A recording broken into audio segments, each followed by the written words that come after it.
ঘড়িতে বাজে সকাল 6টা 10।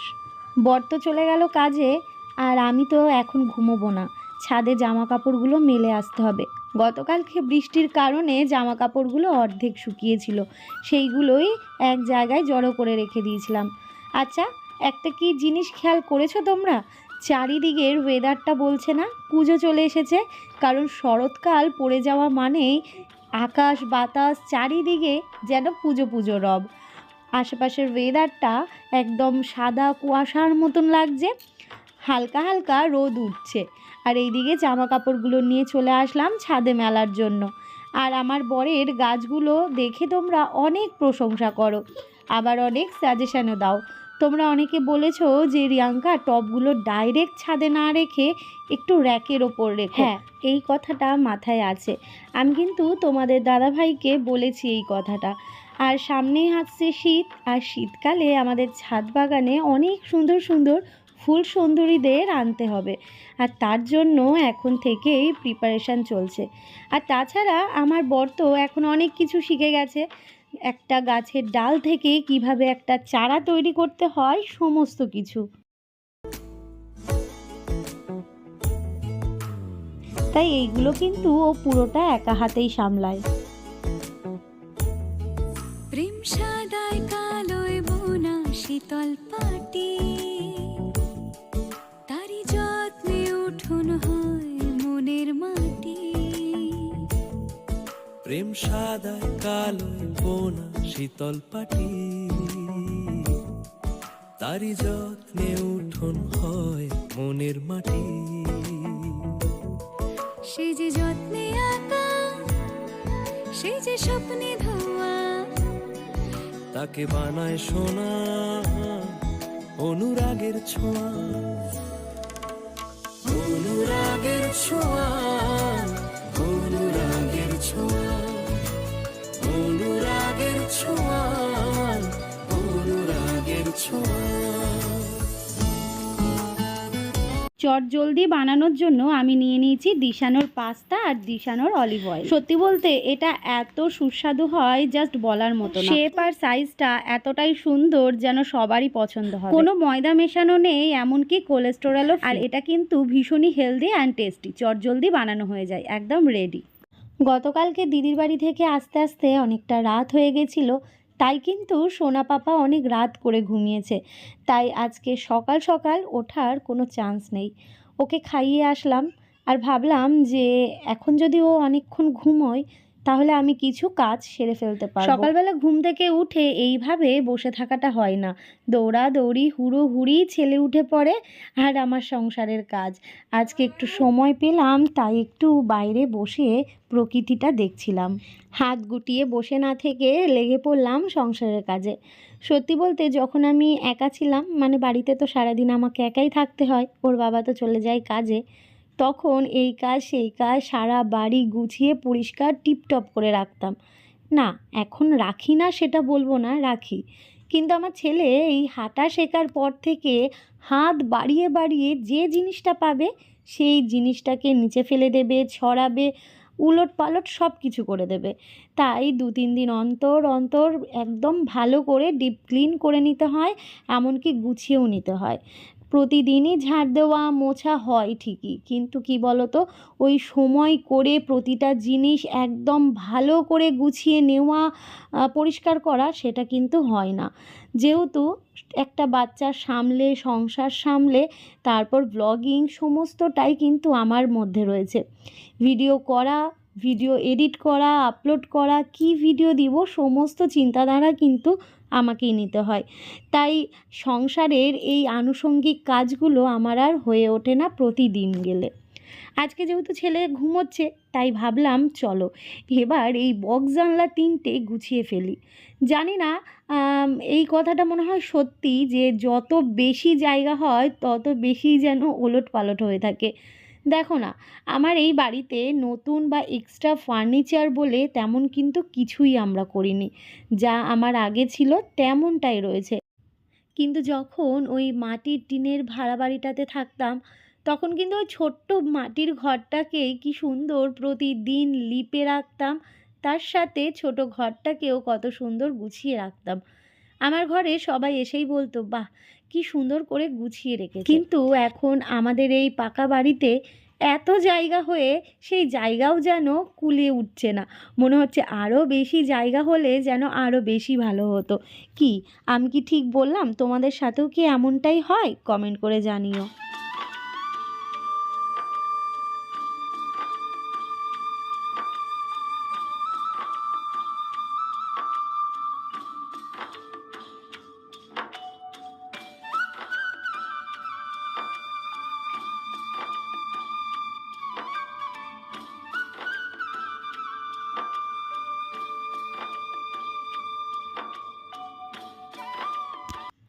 এদিকে দুটো বক্স জানলাই কিন্তু আমি গুছিয়ে নিয়েছি।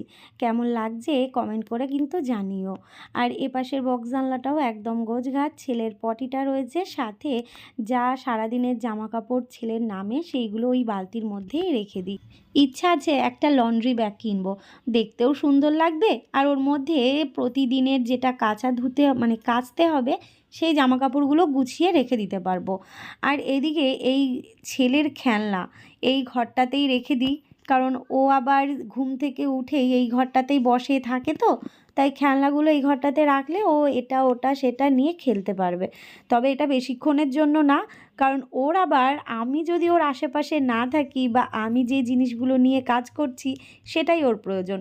যেমন ঝাঁটা প্রয়োজন, যেমন হাতা খুন্তি থালা বাসন এইগুলো ওর প্রয়োজন। ইচ্ছা আছে এই ঘরের ফার্নিচারগুলোকেও একটু ওলটপালট করব, সাথে পাশের ঘরটাতেও। কারণ তোমরা অনেকে চেয়েছো যে রিয়াঙ্কা একঘেয়ে এই ফার্নিচারগুলোকে একদিকে না রেখে একটু ওলটপালট করে ঘুরিয়ে ফিরিয়ে রাখো, দেখতে ভালো লাগবে। আমার পক্ষে তো এই কাজটা করা সম্ভব নয়, তাই ওর বাবা যেদিন বাড়ি থাকবে সেই দিনই কিন্তু ভাবছি এত বড় একটা কাজ হাত দেব। আর এইদিকে আমার সাধ্য মতন যে কাজটা সেটা হচ্ছে এই পুরো বাড়িটাকে ঝাড় দিয়ে পরিষ্কার পরিচ্ছন্ন করে মুছে গুছিয়ে রাখা। সেটা আমি পারবো, তাই সেটাই কিন্তু আজকে আমি করে নিলাম। কাজ যখন শুরু করি তখন মনে হয় কোনটা ছেড়ে কোনটা করব। আর এদিকে ছেলে যতক্ষণ ঘুমোবে ততক্ষণই কিন্তু আমার কাজ করার সময়। ও ঘুম থেকে উঠলে ওকে একটু সময় দিতে হয় খাওয়ানো, তারপর তো পুরো জিপিএসের মতন আমি যেদিকে যাব সেই দিকেই আমার সোনা বাবা পেছন পেছন ছুটবে। তাই জন্যে ও জেগে থাকাকালীন আমার এই আনুষঙ্গিক সংসারের কাজ না হয়ে ওঠে না। ওই একঘেয়েমি রান্না বান্না জামা কাপড় কাচা এইগুলোই হয়ে থাকে। তো ভাবলাম যে যতক্ষণে ও ঘুমোচ্ছে তাহলে এদিকে রান্নাঘরটাকেও একটু ক্লিন করে নিই। দুদিন আগে বরকে বলেছিলাম যে তুমি একটু টাইলসগুলো ওপরে উঠে একটু মুছে দিও। ও বলল করবে, তারপর আর সময় হয়নি। এবার শুক্রবার দিনকেও ওর অনেক কাজ থাকে, তাই ভাবলাম ছেলে যতক্ষণে ঘুমোচ্ছে আমিই করে ফেলি। তো এদিকে আমি কিন্তু এই টাইলসের ওপর মানে এই গ্রানাইটের ওপর উঠে টাইলসগুলো গরম জল দিয়ে ভালো করে মুছে নিয়েছি। সামনেই তো আসছে পুজো, কারা কারা ঘর গোছাতে শুরু করে দিয়েছো আমাকে কিন্তু কমেন্ট করে জানিও। আমি ওই যতটুকু পারছি নিজে করার সেইটুকু তো করছি, তবে ইচ্ছা আছে পুজোর আগে দুটো ঘরেই একটু চেঞ্জ করার। অবশ্যই তোমরা সেটা দেখতেই পাবে, খেয়াল রেখো, চ্যানেলে ফলো করো। আর হ্যাঁ, তোমাদের একটা কথা বলতেই ভুলে গেছি, অবশ্যই ভিডিওটা দেখে লাইক কমেন্ট আর শেয়ার করতে ভুলো না। ভালো লাগলেও জানিও, খারাপ লাগলেও জানিও। ওই যে বলেছি আজকে বাড়িঘরটা পুরো ডিপ ক্লিন করব, নিজের হাতে যতটা পারি ততটা। ফার্নিচারগুলো সরিয়ে হয়তো করতে পারবো না, কারণ আমার পক্ষে সেটা সম্ভব নয়, সেটা আমার বর না হলে অসম্ভব হয়ে দাঁড়াবে। তাই জন্যে আমার পক্ষে যতটা সম্ভব ততটাই কিন্তু আমি করে নিচ্ছি। এই দেখো না, হাত দিয়ে কিন্তু পুরো বাড়িটাকে মুছেছি, মানে রান্নাঘরটা তো ক্লিন করে আসলাম, আর তারপর কিন্তু একদম হাত দিয়ে কোনা কাঞ্চি ভালো করে মুছে নিচ্ছি। কি বলো তো, রোজ না এই হাত দিয়ে মোছাটা সম্ভব হয় না, আর এই ডেলিভারির পরে পেট চেপে বসাটা ভীষণ কষ্ট হয়ে দাঁড়ায়। আমার বর তো ভীষণ বকবক করে, বলে কেন তোমাকে আমি বলেছি যে তুমি এইভাবে হাত দিয়ে মোছো? আমি তো তোমাকে মপটা এনে দিয়েছি। হ্যাঁ, আমি মপ দিয়ে মুছি, কিন্তু যখন ওই তাড়াহুড়োর মধ্যে করতে হবে চলো একবার টেনে দিলাম একরকম, কিন্তু ওই যে কোনা কাঞ্চিতে এই যে নোংরাগুলো থাকে সেইগুলো যেন হাত ছাড়া ঠিকঠাক হয় না, এটা আমি বরকে বোঝাতেই পারি না। তো তার জন্যে এই যে হাতি 100 মানে হাতি লাগিয়ে দিয়েছি কাজে। ব্যালকনিতে চলে আসলাম, এদিকে গাছপত্র এক এক করে সরিয়ে নিচ্ছি, তারপর এক এক করে মুছে নিচ্ছি। আগের দিনের ব্লগটাতে তোমরা অনেকে অনেক রকম কমেন্ট করেছো, তবে হ্যাঁ, সবার কমেন্টগুলো পড়তে পারিনি, দু একজনের কমেন্টগুলো পড়ে আমি রিপ্লাই কিন্তু দিয়েছি। আশা করছি তোমাদের ভালো লেগেছে।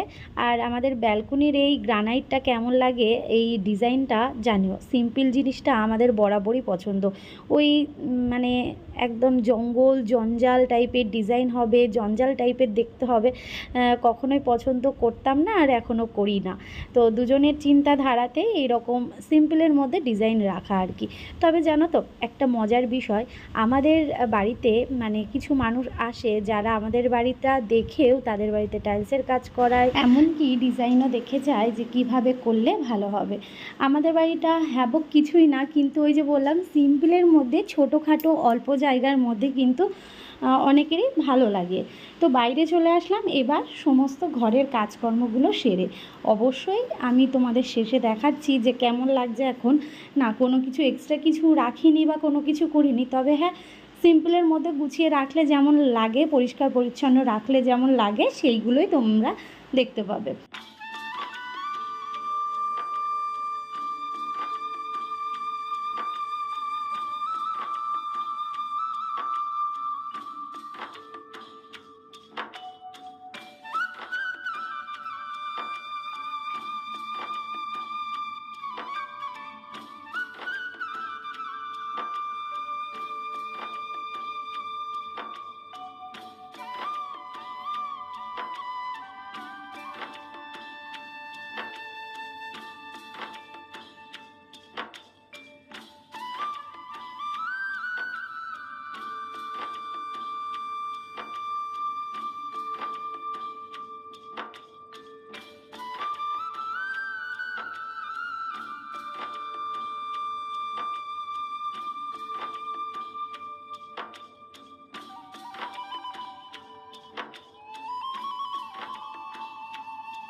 বাড়ির সামনে অনেকগুলো কিন্তু ঘাস হয়েছিল। কদিন আগেই তোমরা দেখেছো না, আমার বর ঘাস পচানোর ওষুধ দিয়েছিল। কিন্তু ঘাস জিনিসটা এমন জিনিস, কিছুতেই যেন এটাকে শেষ করা যায় না। তো লেগে পড়লাম, হাতি কাফি হাত দিয়েই ঘাসগুলোকে কিন্তু টেনে টেনে তুলে নিচ্ছি। আর ছেলে বললাম এখনও ঘুমোচ্ছে, আর বৌদি এসে বলছে যে কিরে ছেলে কি ঘুমোচ্ছে? আমি বললাম হ্যাঁ, ছেলে ঘুমোচ্ছে বলেই তুমি আমাকে বাইরে এইভাবে একা কাজ করতে দেখতে পাচ্ছ।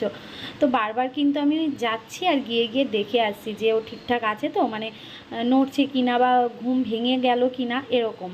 তবে আমি জানি ও মোটামুটি 8:30 9টা পর্যন্ত ঘুমোবে, কারণ ওই যে বললাম কাল রাত্রিবেলা প্রায় 11:30 দিকে ঘুমিয়েছে। আজকের দিনটা কিন্তু শনিবার, আর আজকে আমি এতগুলো কাজ করেছি আমি কিন্তু উপোস করে। দেখো উপোস করে মানে কাজ করতে গেলে অনেকটা হাঁপিয়ে যেতে হয়, জলের টান লাগে।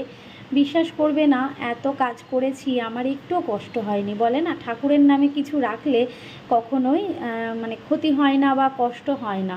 তো আজকে বৌদির বাড়িতে হবে বাড়ির পুজো, তো সেই বাড়ির পুজো করব বলে আমি কিন্তু উপোস করেছি। লাস্ট 2 বছর আগে আমি প্রায় প্রতিটা ভাদ্র মাসে শনিবারটা উপোস করতাম, কিন্তু এই লাস্ট 2 বছরে আমার আর হয়ে ওঠেনি সোনা পাপার জন্য। তারপর প্রেগনেন্ট ছিলাম, তো ভাবলাম যে চলো এই বছর থেকেই আমি শুরু করি। তবে আমাকে সবাই বারণ করেছিল, আমার বর, বাড়ির বৌদি, দিদি, তারপর আমার মা, প্রত্যেকে। তো বলল যে এখন ছেড়ে দাও, মানে সামনের বছর করো, সোনা পাপা একটু বড় হয়ে যাক। আমি বললাম না, মন থেকে চেয়েছে যতক্ষণে আমি পুজো দেব, তাহলে আমি পুজো দেব। সাথে আজকে রান্নারও কোনো ঝামেলা, মানে বেশি কিছু রান্নার ঝামেলা নেই। তো ওই জন্যই ভাবলাম যে যতক্ষণে আমাকে ভগবান এই সুযোগটা দিয়েছে আর এই সুযোগটা আমি কাজে লাগাবো না, তাই জন্যে সুযোগ নিয়েই আমি কিন্তু কোমর বেঁধে কাজে নেমে পড়েছি ঘর গোছানোর উদ্দেশ্যে।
চলো, আমার কিন্তু কাজ কমপ্লিট।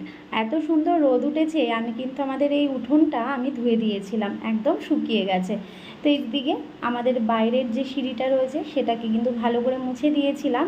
দেখো চারিদিক একদম নিট অ্যান্ড ক্লিন, ভালো লাগছে। দেখো ফার্নিচার সুন্দর করে গুছিয়ে রাখা সবাই তো চায়, তাই না? তবুও তার মধ্যেও যতটুকু যার যেমন আছে ততটুকু সেইভাবেই কিন্তু সবাই গুছিয়ে রাখার চেষ্টা করে। এদিকে সিঁড়িটাও কিন্তু মুছেছি আজকে, পুরো সিঁড়ি ধরে ঝাঁট দেওয়া মোছা অনেকটা কষ্ট হয়ে গেছে, কিন্তু বেশ ভালো লাগছে যখন দেখছি একদম বাড়িটা পরিষ্কার পরিচ্ছন্ন। তোমরা অনেকেই বলো যে আমার হোম ট্যুরটা দিতে, আমি কিন্তু এক ঝলকে তোমাদের আমার এই ঘর গোছানো দিয়েই হোম ট্যুরটা দিয়ে দিলাম। কিন্তু কেমন লাগছে অবশ্যই জানিও। হয়তো খুব একটা ফার্নিচার নেই, কিন্তু যতটুকু আছে এটাই আমার স্বর্গ, তোমাদের বরাবরই বলি। তো এদিকে দেখো মা যে ঘরটাতে থাকে সেই ঘরটাকেও কিন্তু একদম পরিষ্কার পরিচ্ছন্ন করে নিয়েছি। তবে খুব শিগগিরই ওই ম্যাট্রেসটা তুলে অন্য কিছু প্ল্যান আছে, দেখতেই পাবে তোমরা। আর এদিকে দেখো এই ঘরটাও কিন্তু একদম গোছানো। আর এই 70 বেডশিটটা খুবই ভালো, তোমাদের জন্য কমিউনিটি পোস্টে দেওয়া আছে, তোমরা একবার দেখে নিও। আর এইদিকে আমার কিছু ব্যবসার জিনিস রয়েছে, সেইগুলো নয় থাক। আর এইদিকে জানলাটা দেখো একদম ক্লিন। আর আমি কয়েকটা জলের বোতল রেখেছি, কারণ ওই বারবার ওইদিকে জল আনার থেকে ভাবলাম এখানে দুটো বোতল রেখেই দিই। আর এই হচ্ছে আমার ছোট্টখাট্টো রান্নাঘর।